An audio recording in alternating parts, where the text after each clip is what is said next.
আম্মা জান আয়েশা সিদ্দিকা রাদিয়াল্লাহু তাআলা আনহা থেকে হাদিস বর্ণিত। মুসলিম শরীফের মধ্যে হাদিস খানা আসছে, আল্লাহর রাসূল সাল্লাল্লাহু আলাইহি ওয়াসাল্লাম আম্মা জান আয়েশাকে নিয়ে কোথাও সফর থেকে আসতেছেন। আল্লাহর রাসূল রাতের বেলায় আম্মা জান আয়েশাকে বললেন, রে আয়েশা, আসো আমরা দুইজন দৌড় প্রতিযোগিতা দেই। আল্লাহর রাসূল তার স্ত্রীকে বলতেছেন, আসো দুইজন মিলে দৌড় প্রতিযোগিতা দেই। উভয়জন দৌড় প্রতিযোগিতা দিল। আম্মা জান আয়েশা একটু চিকন থাকার কারণে আম্মা জান আয়েশা আগে চলে গেলেন, আল্লাহর রাসূল পিছনে পড়ে গেলেন। কয়েক বৎসর পরে আল্লাহর রাসূল আবার রাতের বেলায় বলতেছেন, আয়েশা আসো আমরা দৌড় প্রতিযোগিতা দেই। আবার আল্লাহর রাসূল আম্মা জান আয়েশা দৌড় প্রতিযোগিতা দিলেন। ওই সময় আম্মা জান আয়েশা একটু মোটা হওয়ার কারণে আল্লাহর রাসূল আগে দৌড়ায় চলে গেলেন, আম্মা জান পিছনে পড়ে গেলেন। আল্লাহর রাসূল তখন ডাক দিয়ে কয়, রে আয়েশা, ওই যে কয়েক বৎসর আগে তুমি আমারে হারিয়েছিলে, আজকে আমি রাসূল এর বদলা নিলাম। মুসলমান ভাইরা আমার, তাদের সংসারের মধ্যে কত শান্তি ছিল, কত সুখ ছিল, কত খুশি ছিল, অথচ 2 মাস ঘরের চুলার মধ্যে আগুন জ্বলে না। 2 মাস ঘরের মধ্যে আগুন নাই, তারপরেও স্বামী আর স্ত্রীর মধ্যে কত ভালোবাসা। ওই ভালোবাসার বর্তমানে বড় অভাব, কথা বলেন ঠিক কিনা? মুসলমান, জান্নাতের মধ্যে কোনো মানুষ বৃদ্ধ থাকবে না, জান্নাতের মধ্যে কোনো সর্দি কাশি লাগবে না, জান্নাতের মধ্যে কখনো কারো গলা ভাঙবে না, জ্বর উঠবে না। জান্নাতের মধ্যে শুধু নিয়ামত আর নিয়ামত। আল্লাহ রাব্বুল আলামিন বলেন, আ'দাতু লিইবাদিয়াস সালিহিন, আমি আল্লাহ যারা সালেহীন আছে, নেককার আছে, আমি আল্লাহ তাদের জন্য এই জান্নাতকে বানিয়েছি। মুসলমান ভাইরা আমার, জান্নাতে যাওয়ার অনেকগুলো আমল আছে, অনেকগুলো আমল। এক হাদিসের মধ্যে জান্নাতে যাওয়ার 4টা আমলের কথা আসছে। আল্লাহর রাসূল বলেন, যারা এই 4টা আমল করবে বিনা হিসাবে শান্তিতে তারা জান্নাতে প্রবেশ করবে। জান্নাতে যাওয়ার 4টা আমল। বুখারী শরীফের মধ্যে হাদিস আসছে, হযরত আব্দুল্লাহ ইবনে সালাম রাদিয়াল্লাহু তাআলা আনহু থেকে হাদিস বর্ণিত। তিনি বলেন, আল্লাহর রাসূল সাল্লাল্লাহু আলাইহি ওয়াসাল্লাম তিনি যখন মক্কা থেকে হিজরত করে মদিনায় আসছেন, মদিনাতে আসার পর হযরত আব্দুল্লাহ ইবনে সালাম তিনি তখনও মুসলমান হন নাই। তিনি যখন শুনলেন আল্লাহর রাসূল মদিনায় আসছেন, তিনি দৌড়ায়া আল্লাহর রাসূলকে দেখার জন্য চলে আসছেন। হযরত আব্দুল্লাহ ইবনে সালাম বলেন, যেই মাত্র আমি রাসূলের চেহারার দিকে একটু তাকাইলাম, রাসূলের চেহারার দিকে তাকানোর সাথে সাথে আমার বিশ্বাস হয়ে গিয়েছে, এত সুন্দর চেহারাওয়ালা মানুষ কখনো মিথ্যা নবীদার হতে পারে না। আল্লাহর রাসূল যখন মদিনায় আসছেন, সর্বপ্রথম মদিনায় এসে আল্লাহর রাসূল যে ভাষণ দিয়েছিলেন, ওই ভাষণের মধ্যে আল্লাহর রাসূল 4টা আমলের কথা বললেন। 1 নম্বরে আল্লাহর রাসূল বললেন, আফশুস সালাম, উম্মত তোমরা ব্যাপক হারে সালামের প্রচার ঘটাও। 2 নম্বর হলো আত'ইমুত তা'আম, মানুষদেরকে খাবার খাওয়াও। ওয়াসিলুল আরহাম, আত্মীয়দের সাথে সম্পর্ক বজায় রাখো। ওয়াসাল্লু বিল্লাইল ওয়ান নাসু নিয়াম। 4 নাম্বার হলো রাতের বেলায় যখন মানুষ ঘুমিয়ে থাকে, যাই নামাজের মুসল্লায় তুমি তাহাজ্জুদের নামাজে দাঁড়ায় যাও, এই 4টা আমল করো, তাদখুলুল জান্নাতা বিসালাম, আর নিরাপদে বান্দা তুমি জান্নাতে প্রবেশ করো। 4টা আমলের কথা আসছে। আল্লাহর রাসূল বলেন 1 নাম্বার হলো আফশুস সালাম। উম্মত তোমরা ব্যাপক হারে সালামের প্রচার ঘটাও। বর্তমানে বড় আফসোসের সাথে বলতে হয়, শিক্ষাগত যোগ্যতার অভাব নাই, ডিগ্রির অভাব নাই, কিন্তু তারপরেও সালামটা সহি শুদ্ধভাবে দিতে পারে না এমন মানুষ আছে না নেই? অনেকে সালাম দেয় আসসালামু আলাইকুম ভুল, আবার অনেকে সালাম দেয় সালাম আলাইকুম, দেয় কিনা? সঠিক সালাম হবে আসসালামু আলাইকুম। কি বলেন তো দেখি? আসসালামু আলাইকুম। আবার যারা উত্তর দেয়, উত্তরের মধ্যেও ভুল, ওয়ালাইকুম সালাম ভুল, ওয়ালাইকুম আসসালাম ভুল, বরং সঠিকটা হবে ওয়ালাইকুমুসসালাম, ওয়ালাইকুমুসসালাম। আমি সালাম দিয়ে আপনারা উত্তর দিবেন আসসালামু আলাইকুম, ওয়ালাইকুমুসসালাম। আপনারা সালাম দেন তো দেখি, আরো জোরে বলেন ওয়ালাইকুমুসসালাম।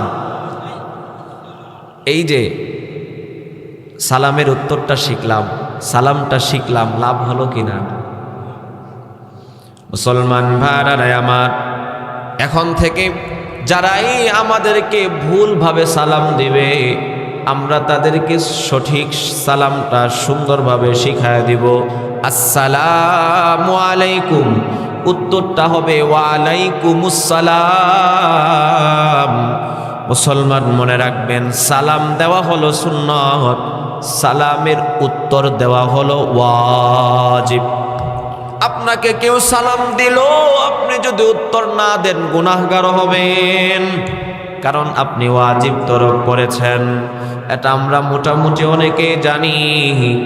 আরেকটা ওয়াজিব হলো সালামের উত্তরটা শোনায়া দেওয়া, এটা হলো আরেকটা ওয়াজিব। এখন আপনাকে দূর থেকে কেউ সালাম দিল, গলা ফাটায়া তার তো সালামের উত্তর দিতে পারবেন না, আপনি হাতের ইশারায় স্বাভাবিকভাবে বলে দিলেন। আর যদি কাছাকাছি কেউ আপনার সালাম দেয়, তাহলে সালামের উত্তরটা তারে শোনায়া দিবেন। মুসলমান এইরকম ভাবে যারা সালামের প্রচার ঘটাবে, আল্লাহর রাসূল বলেন জান্নাতে যাওয়ার 1 নাম্বার আমল হলো বেশি বেশি সালামের প্রচার ঘটানো। 2 নাম্বার হলো আত'ইমুত তাআম, মানুষদেরকে খাবার খাওয়ানো। এটা বর্তমানে আমাদের সমাজ থেকে একবারে চলে যাইতেছে। আল্লাহর রাসূল সাল্লাল্লাহু আলাইহি ওয়াসাল্লাম নিজের জন্য কখনো কারো কাছে ধার করেন নাই, কিন্তু মেহমান আসার কারণে মেহমানের মেহমানদারির জন্যে আল্লাহর রাসূল অন্যের কাছ থেকে ধার নিয়ে মেহমানের মেহমানদারি করেছে। তিরমিজি শরীফের মধ্যে হাদিস আসছে, হযরতে আবু তালহা আনসারী রাদিয়াল্লাহু তাআলা আনহু থেকে হাদিস বর্ণিত। তিনি বলেন, মদিনায় এশারের সময় আল্লাহর রাসূলের কাছে একজন মেহমান আসছে। আল্লাহর রাসূল 9 জন স্ত্রীর ঘরে খবর পাঠায় দিলেন, যাও কার ঘরের মধ্যে খাবার আছে আমি রাসূল জানতে চাই। আমার কাছে মেহমান আসছে। আম্মা জান আয়েশার ঘর থেকে খবর আসছে ঘরের মধ্যে খাবার নাই। হযরতে উম্মে হাবিবার থেকেও খবর আসছে ঘরের মধ্যে খাবার নাই। হযরতে মাইমুনা রাদিয়াল্লাহু তাআলা আনহা, উনার ঘর থেকেও খবর আসছে খাবার নাই। 9 জন স্ত্রীর ঘর থেকে খবর আসছে কাহারও ঘরের মধ্যে খাবার নাই। আল্লাহর রাসূল এশারের নামাজ পড়ে সাহাবাই কারামদের কাছে এসে বলতেছেন, রে সাহাবীরা শুনো, কে আছো আমার এই মেহমানের মেহমানদারি করবা? হযরতে আবু বকরের মাথা নিচু, কারণ আবু বকরের ঘরের মধ্যেও খাবার নাই। ওমরের মাথা নিচু, ওমরের ঘরের মধ্যেও খাবার নাই। হযরতে আলীর মাথা নিচু, আলীর ঘরের মধ্যেও খাবার নাই। হযরতে আবু তালহা আনসারী রাদিয়াল্লাহু তাআলা আনহু তিনি বলেন, আল্লাহর রাসূল যখন বলতেছেন কে আছো আমার মেহমানের মেহমানদারি করবা, আমি রসুলের কথা রক্ষার্থে দাঁড়ায়া গেলাম। আমি জানি না আমার ঘরের মধ্যে খাবার ছিল কিনা। আমি দাঁড়ায়া বললাম, ইয়া রাসূলুল্লাহ, আপনার মেহমানের মেহমানদারি করার জন্য আমি আবু তালহা তৈয়ার। মুসলমান ভাইরা আমার, আল্লাহর রসুল আবু তালহা আনসারীর কাছে রসুলের মেহমানকে দিয়া দিলেন। আবু তালহা বাড়িতে এসে স্ত্রীকে বলতেছেন, এই শুনো, ঘরের মধ্যে কি কোনো খাবার আছে? স্ত্রী ডাক দেয়া কয়, আল্লাহর নামের কসম করে বলতেছি, আপনি যে খাবার খাইবেন ওই খাবার আমার ঘরের মধ্যে নাই। রাতের বেলায় আমি যে খাবার খাইব ওই খাবারটাও আমার ঘরের মধ্যে নাই। শুধুমাত্র অল্প একটু খাবার আছে। আমাদের সন্তানকে আমরা এই খাবারটা খাওয়ায়া ঘুম পাড়ায়া দিব। আবু তালহা আনসারী ডাক দেয়া কয়, বিবি আমার, বাচ্চাকে এটা সেটা বলে ঘুম পাড়ায়া দাও। বাচ্চার অল্প খাবারটা মেহমানকে খাওয়ায়া পরিতৃপ্ত বানায়া দাও। তবে শর্ত হলো, মেহমানের কাছে যখন খাবারটা রাখা হবে, মেহমান তো বলবে আমিও তার সাথে খাবার খাওয়ার জন্য। এত অল্প খাবার দুইজন মিলে যদি খায়, তাহলে আল্লাহর রসুলের মেহমান পরিতৃপ্ত সহকারে খাবার খাইতে পারবে না। বিবি শুনো, তুমি বাতিটা ঠিক করার বাহানায় যখন তার সামনে খাবার দেওয়া হবে, তুমি বাতিটারে নিভায়া দিবা। আমি মেহমানের সামনে বসে আমার হাত নাড়াইব, মুখ নাড়াইব, খাবার খাইব না। পুরাটা খাবার আল্লাহর রসুলের মেহমানকে খাওয়ায়া পরিতৃপ্ত বানায়া দিব। মুসলমান ভাইরা আমার, স্বামী স্ত্রী পরামর্শ অনুযায়ী রসুলের মেহমানকে খাবার খাওয়ায়া ঘুম পাড়ায়া দিলেন। সকালবেলায় ফজরের নামাজ পড়ার জন্য আল্লাহর রসুলের মেহমানকে নিয়ে হযরতে আবু তালহা আনসারী রাদিয়াল্লাহু তাআলা আনহু মসজিদে নববীতে চলে আসছেন। আবু তালহা বলেন, আল্লাহর রসুল আমার দিকে তাকায়া মুচকি মুচকি হাসতেছেন আর ডাক দিয়ে বলতেছেন, রে তালহা,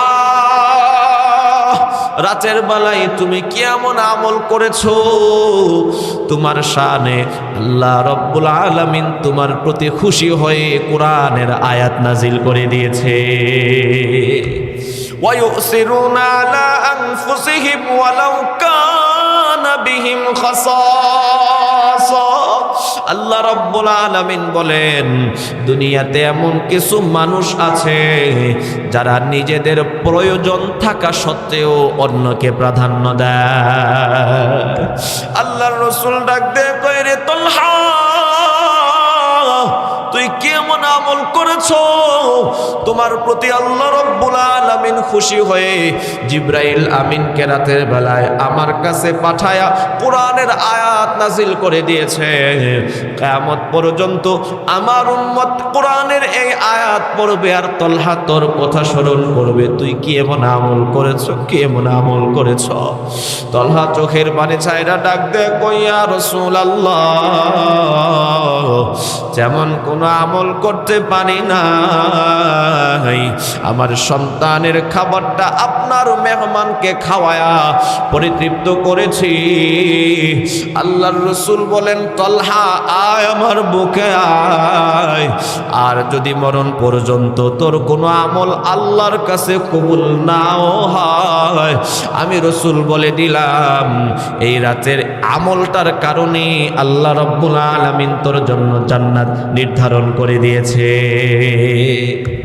মুসলমান ভাইরা আমার, এই জন্য মানুষকে খাবার খাওয়ানো আতয়ামুত তাম। পয়গম্বর বলেন 2 নাম্বার হলো জান্নাতে যাওয়ার সহজ আমল, 2 নাম্বার হলো মানুষদেরকে খাবার খাওয়ানো, 3 নাম্বার আমল হলো ওয়াসিলুল আরহাম, আত্মীয়দের সাথে সম্পর্ক বজায় রাখা, আত্মীয়দের সাথে সম্পর্ক বজায় রাখা। বর্তমানে তো দেখা যায় সামান্য একটু কারণে সন্তান মা বাবার সাথে সম্পর্ক বিচ্ছিন্ন করে দেয়। বৃদ্ধ যখন মা বাবা হয়ে যায়, সন্তান মা বাবাকে বোঝা মনে করে, মা বাবার সাথে দুর্ব্যবহার করে, মা বাবা থেকে আলাদা হয়ে যায়। অথচ আল্লাহর রাসূল বলেন ওয়া ইন আমারনা আন তাখরুজা মিন আহলিকা ওয়া মালিক, এই সন্তান শুনো, তোমার বাবা মা যদি তোমাকে ঘর থেকে বের করে দেয়, তোমার বাবা মা যদি তোমাকে পরিবার থেকে বের করে দেয়, ধন সম্পদ থেকেও যদি বান্দা তোরে বঞ্চিত করে দেয়, আল্লাহর রাসূল বলেন তারপরেও তুমি তোমার বাবা মায়ের সাথে ভালো আছো। আজকে আপন ভাইকে দেখতে পারে না, আপন চাচা আপন ভাতিজাকে দেখতে পারে না, আপন বোন আপন ভাইরে দেখতে পারে না, এক কথাই মিল নাই। অথচ যারা আত্মীয় না তাদের সাথে সম্পর্ক ভালো, আত্মীয়দের সাথে সম্পর্ক ভালো না। অবস্থাটা এমন, মনে মনে চিন্তা যে আমার আপন ভাইয়ের পায়ের নিচে যেন আমার ছায়াটাও না পড়ে। এমন মানুষ আছে না নাই? কথা বলেন, আছে না নাই? কথা বুঝতেছেন আমার মুসলমান ভাইরা রে আমার? আল্লাহর রাসূল বলেন উম্মত শোনো, তোমরা যদি চাও তোমাদের হায়াতের মধ্যে বরকত হোক, তোমরা যদি চাও তোমাদের কামাই রুজির মধ্যে বরকত হোক, আমরা 2টা চাই কি চাই না? আমরা সবাই চাই আমাদের হায়াতের মধ্যে বরকত হোক, আমরা সবাই চাই আমাদের টাকা পয়সার মধ্যেও বরকত হোক। আল্লাহর রাসূল বলেন ফালিয়াসিল রিহমাহু, যে ব্যক্তি এই 2টা জিনিস চায় সে যেন তার আত্মীয়দের সাথে সম্পর্ক বজায় রাখে। কারণ যে ব্যক্তি তার আত্মীয়দের সাথে সম্পর্ক বজায় রাখবে, আল্লাহ রাব্বুল আলামিন তার হায়াতের মধ্যেও বরকত দিবেন, তার কামাই রুজি টাকা পয়সা ইনকামের মধ্যেও আল্লাহ রাব্বুল আলামিন বরকত দিবেন। আল্লাহর রাসূল বলেন লাইসাল ওয়াসিলু বিল মুকাফি, আত্মীয়দের সাথে সম্পর্ক বজায় রাখা এটাকে বলে না যে চিন্তা করে আমার অমুক আত্মীয় যদি আমার সাথে ভালো আচরণ করে আমিও তার সাথে ভালো আচরণ করব, আমার অমুক আত্মীয় যদি আমার সাথে খারাপ আচরণ করে আমিও তার সাথে খারাপ আচরণ করব। আল্লাহর রাসূল বলেন এই মন মানসিকতা যারা অন্তরে লালন করে এরা আত্মীয়দের সাথে সম্পর্ক বজায় রাখা বলে না, বরং আত্মীয়দের সাথে সম্পর্ক বজায় রাখা হলো ওই জিনিস তোমার আত্মীয় তোমার সাথে সম্পর্ক বিচ্ছিন্ন করে দিবে, আর উম্মত তুমি তার সাথে সম্পর্ক বজায় রাখো। আত্মীয় তোমার সাথে সম্পর্ক বিচ্ছিন্ন করে দিল, তুমি তার সাথে সম্পর্ক বজায় রাখো। আল্লাহর রাসূল বলেন এটাকেই বলা হয় আত্মীয়দের সাথে সম্পর্ক বজায় রাখা। হাদিসে কুদসি বুখারী শরীফের মধ্যে হাদিস আসছে, আল্লাহ রাব্বুল আলামিন স্বয়ং বলেন আনা আসিলু মান ওয়াসালাক, আনা আসিলু মান ওয়াসালাক। এই দুনিয়ার মানুষ শোনো, যারা আত্মীয়দের সাথে সম্পর্ক বজায় রাখবে আমি আল্লাহ তাদের সাথে সম্পর্ক বজায় রাখবো। ওয়া আনা আকতাউ মান কাতাক, আর যে বান্দা আত্মীয়দের সাথে সম্পর্ক বিচ্ছিন্ন করে ফেলবে আমি আল্লাহও তার সাথে সম্পর্ক বিচ্ছিন্ন করে দিব। মুসলমান ভাইরা আমার, আল্লাহর রাসূল বলেন লা ইয়াদখুলুল জান্নাতা কাতি', যারা আত্মীয়দের সাথে সম্পর্ক ছিন্ন করে দেয় এরা আল্লাহ রাব্বুল আলামিনের জান্নাতে প্রবেশ করবে না। মুসলমান ভাইরা আমার, জান্নাতে যাওয়ার 3 নাম্বার আমল হলো আত্মীয়দের সাথে সম্পর্ক বজায় রাখা। 4 নাম্বার আমল, আল্লাহর রাসূল বলেন ওয়াসাল্লু বিল্লাইল ওয়ান নাসু নিয়াম। মানুষ যখন তাহাজ্জুদের নামাজের সময় ঘুমিয়ে থাকে, বান্দা তখন তুমি ঘুম থেকে উঠে তাহাজ্জুদের মুসল্লায় দাঁড়ায়া যাও, এই 4টা কাজ করো আর নিরাপদে জান্নাতে প্রবেশ করো। তাহাজ্জুদের নামাজ আল্লাহ রাব্বুল আলামিনের সাথে গোপনে গোপনে কথা বলার নামাজ। বান্দা এই তাহাজ্জুদের নামাজের মাধ্যমে আল্লাহ রাব্বুল আলামিনের সাথে গোপনে গোপনে কথা বলতে থাকে।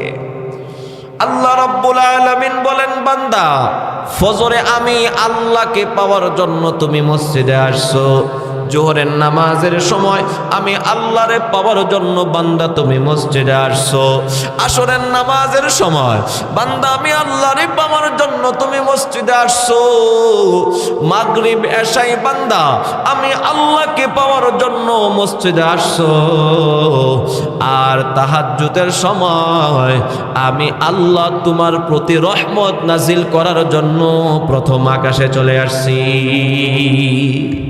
আল্লাহ রাব্বুল আলামিন ডাকতে থাকেন, আলা মিন মুস্তাগফিরিন ফাগফির লাহু। আছো কি কোন গুনাহগার বান্দা, আমি আল্লাহর কাছে গুনাহ মাফ করাইবা। আমি আল্লাহ বান্দা তোর গুনাহ খাতাগুলো মাফ করার জন্য তোর কাছে কাছে চলে আসছে। আলা মিন মুস্তারজিকিন ফারজুক লাহু। আছো কি কোনো অভাব অনটনে ভুগতেছো এমন বান্দা, আমি আল্লাহর কাছে চাও, আমি আল্লাহ বান্দা তোর গুনাহ খাতাগুলোকে মাফ করার জন্য প্রথম আকাশে চলে আসছি।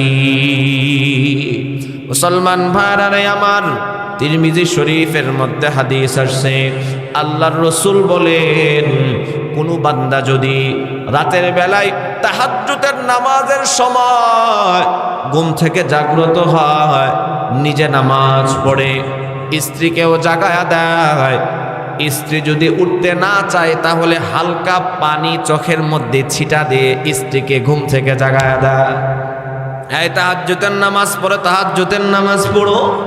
আল্লাহর রাসূল বলেন, আল্লাহ রাব্বুল আলামিন ওই স্বামীর প্রতি রহমত নাজিল করে।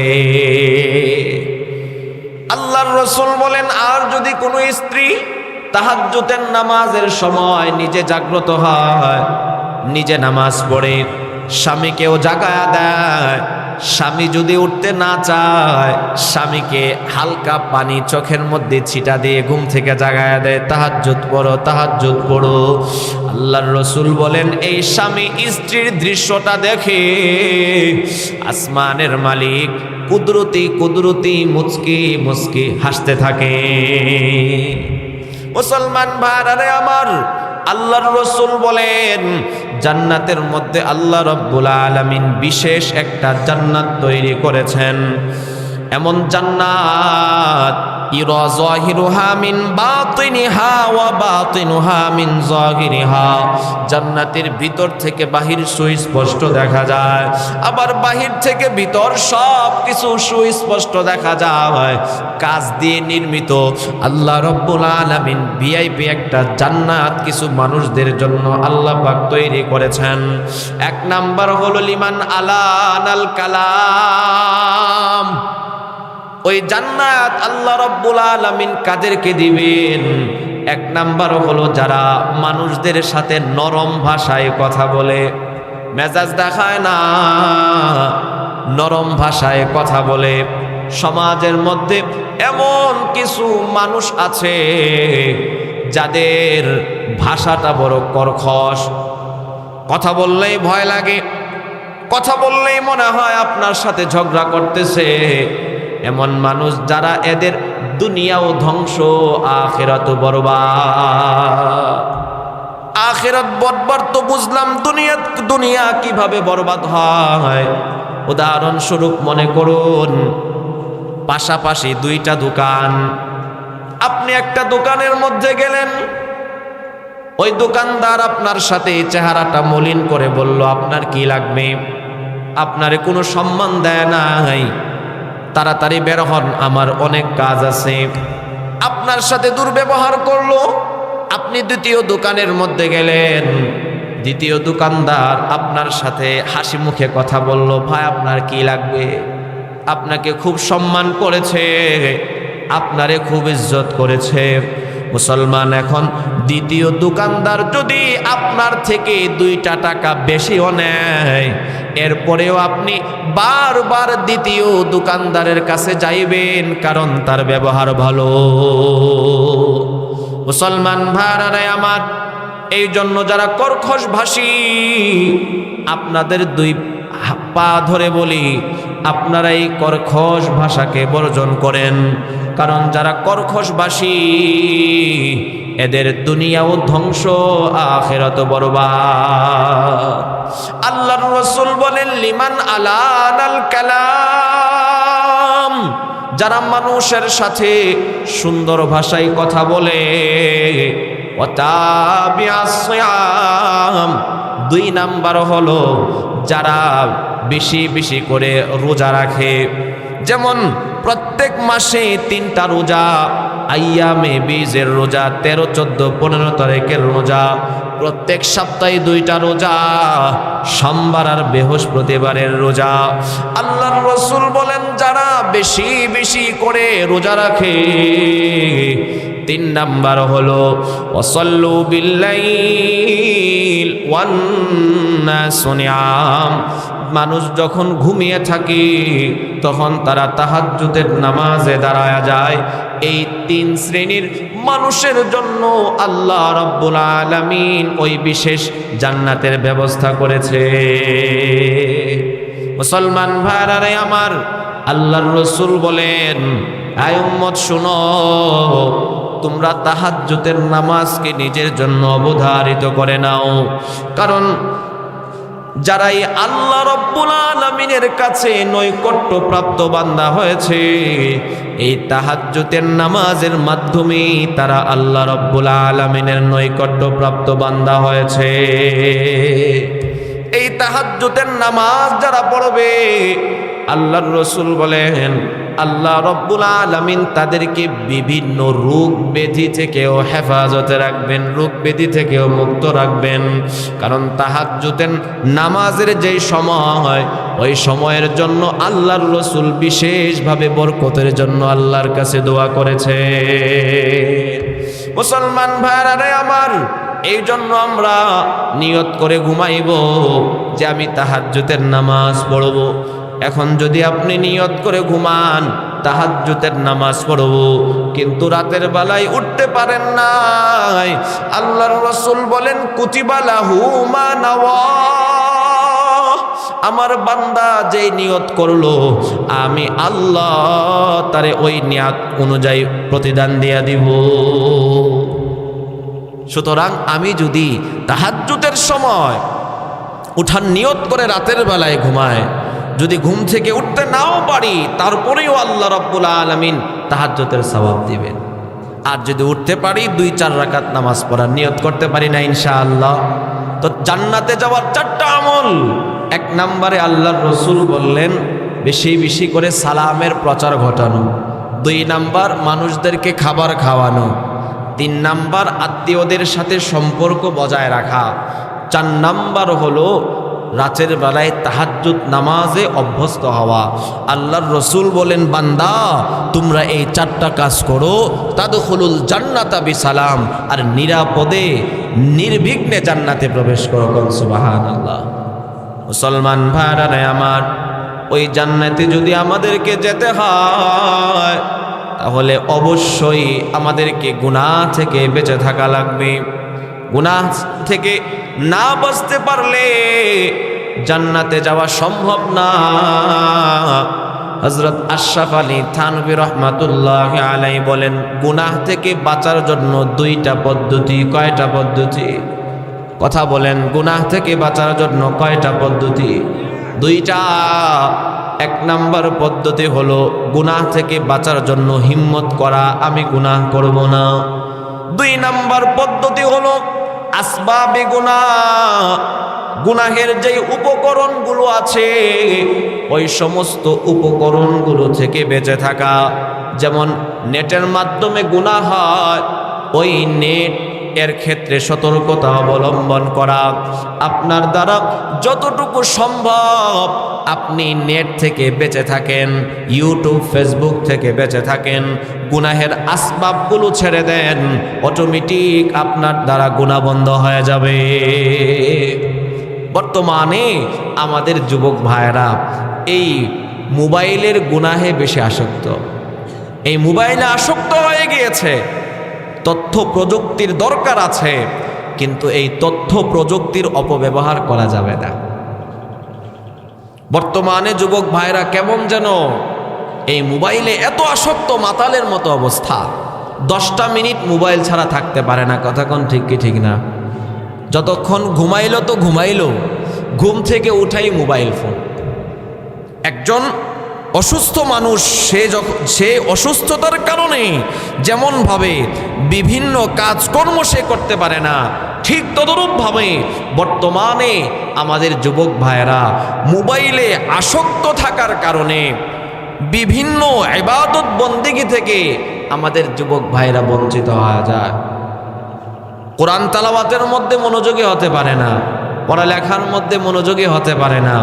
এমনকি এই মোবাইল চালানোর কারণে যুবক ভাইয়েরা মা বাবার কথা পর্যন্ত শুনতে পারে না। কথা কোন ঠিক কি ঠিক না? মুসলমান ভাইরা আমার, আমরা যারা অভিভাবক আছি অন্তরের মধ্যে অনেক আশা, আমার সন্তান সুশিক্ষায় শিক্ষিত হবে, আমার সন্তান জজ ব্যারিস্টার হবে, আমার সন্তান লক্ষ টাকা কোটি টাকা ইনকাম করবে, আমার সন্তান আমাকে ভালো একটা অবস্থানে রাখবে।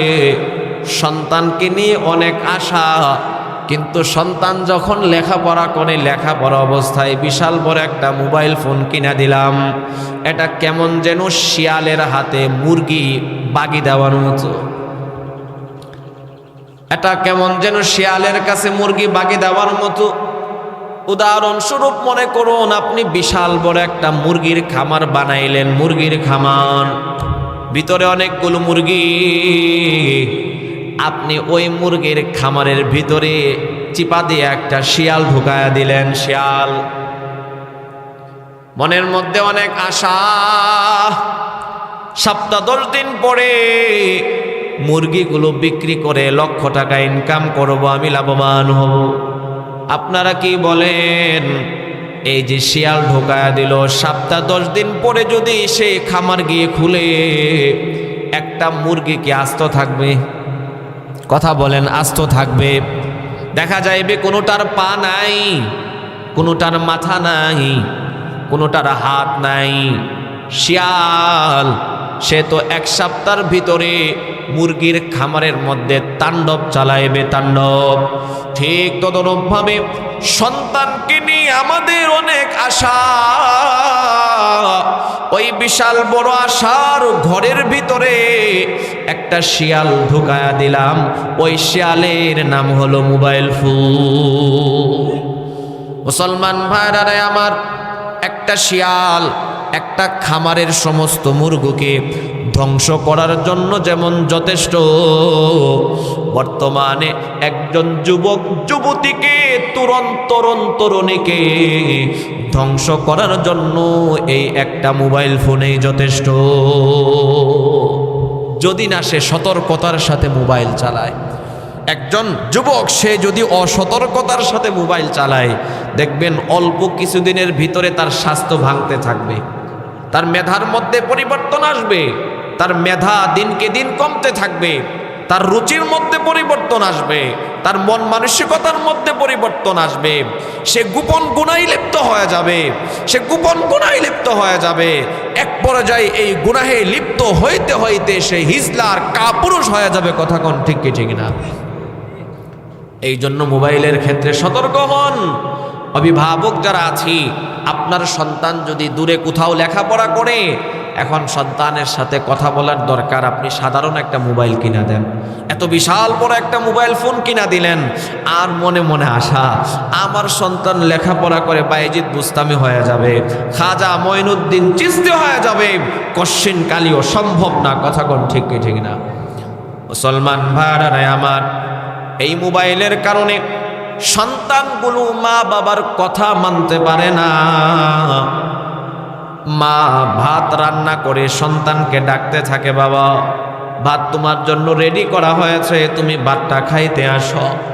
মা ডাকতে ডাকতে বিরক্ত হয় না, সন্তান ডাক শুনতে শুনতে বিরক্ত হয়ে যায়। এক পর্যায়ে মাকে ধমক দিয়ে বলে, এত কথা বলবা না, মোবাইলে কাজ আছে, কাজ শেষ করে আসতেছি। এই যে মাকে ধমক দিল, যে সন্তান তার মারে ধমক দেয়, ওই সন্তানের প্রতি আল্লাহ রব্বুল আলামিন অসন্তুষ্ট। যুবক ভাইরা আমার, দিলের কান্দারা কথাগুলো বোঝার চেষ্টা করবেন। ইসলাম মা বাবার ডাককে কত মূল্যায়ন করেছেন। সন্তান, তুমি যদি নফল নামাজের মধ্যে দাঁড়ায়া যাও, তোমার মা জানে না সন্তান তুমি নফল নামাজে দাঁড়িয়েছ। মা ডাক দিয়েছে, সন্তান এদিকে আসো। শরীয়ত বলে তুমি তোমার নামাজ ছেড়ে মায়ের ডাকে সাড়া দাও, এটাই হলো তোমার কর্তব্য। সেই মাকে আজকে আমরা ধমক দিয়ে বসি। ওয়ালা তানহারহুমা, আল্লাহ রাব্বুল আলামিন সাবধান করে বলতেছে, রে সন্তান, মাকে ধমক দিবি না। ওয়া কুল্লাহুমা কওলান কারীমা, তাদের সাথে সুন্দর ভাষায় কথা বলো, মেজাজ দেখা কথা বলবো না। সুন্দর ভাষায়, নম্র ভাষায়, শালীন ভাষায় কথা বলো। এমন সন্তান কি এখন আমাদের সমাজে আছে? কথা বলেন, এমন সন্তান কি আমাদের সমাজে আছে? নাই, নাই, নাই। কেন? কারণ না থাকার কারণ হলো আমরা অভিভাবক, আমরাই দায়ী। কারণ আজকে আমরা আমাদের সন্তানকে কোরআন শিখাই না, আজকে আমরা আমাদের সন্তানকে হাদিস শিখাই না। একটা সন্তান তার মা বাবার সাথে কিভাবে আচরণ করবে, তার স্ত্রী সন্তানের সাথে কিভাবে আচরণ করবে, তাই তার ভাই বেরাদর, বন্ধু বান্ধব, আত্মীয় স্বজন, পাড়া প্রতিবেশী, তাদের সকলের সাথে একজন সন্তান সে কিভাবে আচরণ করবে, সব কিছু আল্লাহর রাসূল কোরআন হাদিসে বলে গিয়েছে। আজকে আমরা তো কোরআন হাদিস শিখাই না, যার কারণে আমাদের সন্তানগুলো আমাদের কথা মানতে চায় না। মুসলমান ভাইরা আমার, আল্লাহর রাসূলের কাছে একজন সাহাবী আসতেছে, পিছনে একজন বৃদ্ধ মানুষ। আল্লাহর রাসূল জিজ্ঞাসা করলেন, রে সাহাবী, তোমার পিছন দিক দিয়ে কে আসতেছে? সাহাবী ডাক দিয়ে বলতেছেন, উনি আমার বাবা। আল্লাহর রাসূল রাগান্বিত হয়ে গেলেন, চেহারাটা লাল করে বললেন, আয় সাহাবী শুনো, যখন তুমি হাঁটবা তখন তোমার বাবার আগে আগে হাঁটবা না, যখন তুমি হাঁটবা তুমি তোমার বাবার পিছনে পিছনে হাঁটবা। যখন কোথাও বসতে হয় বাবার আগে বসবি না রে সাহাবী, আগে বাবাকে বসতে দাও, এরপরে গিয়ে তুমি বসো। এইভাবে আল্লাহর রাসূল হাতে কলমে বাবা মায়ের সাথে সন্তানের আচরণ কেমন হবে সব আমাদেরকে শিক্ষা দিয়ে গিয়েছে। মুসলমান ভাইরা আমার,